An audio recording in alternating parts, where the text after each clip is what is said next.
a large proportion of my audience has been young men, under 30, something like that. And I've spoken to them a lot about responsibility.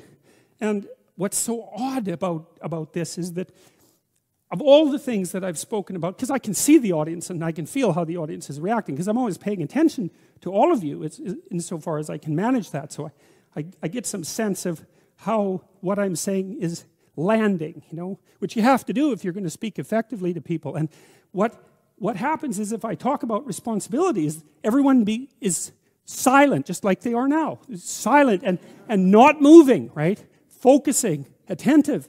Say, pick up your responsibility. Pick up the heaviest thing you can and carry it. And the room goes quiet and everybody's eyes open. And I think, that always makes me break up.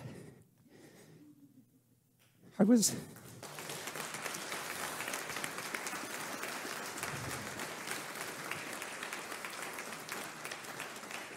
don't know why. I was speaking to an English journalist today who was going to write an article in Spectator magazine, and I was talking about this, and at the same point in the discussion, I had the same emotional reaction. I don't really understand it.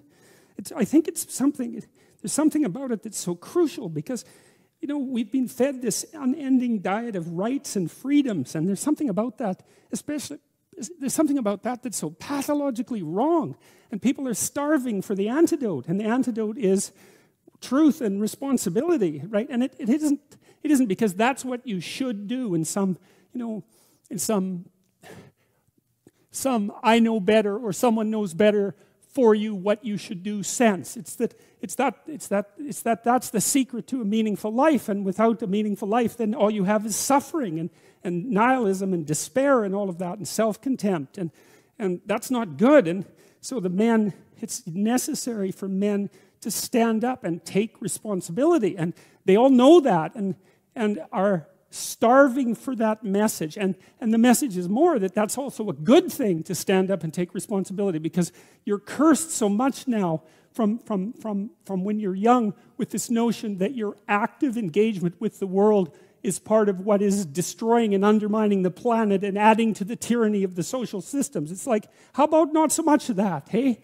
Because it's too soul-deadening. It's anti-human right to the core. And my sense instead is that, if you were able to reveal the best of yourself to you in the world, that you would be an overwhelming force for good, and that whatever errors might be made along the way would wash out in the works. And that's the other thing that you see in the Abrahamic stories, because Abraham is not a perfect person by any stretch of the imagination. He's a real person, and he makes mistakes, but it doesn't matter. The overarching narrative is, maintain your covenant with God, and despite your inadequacies, then not only will you prevail, but your descendants will prevail. It's like, great, that's really good news, So it's been really something to see that in the stories.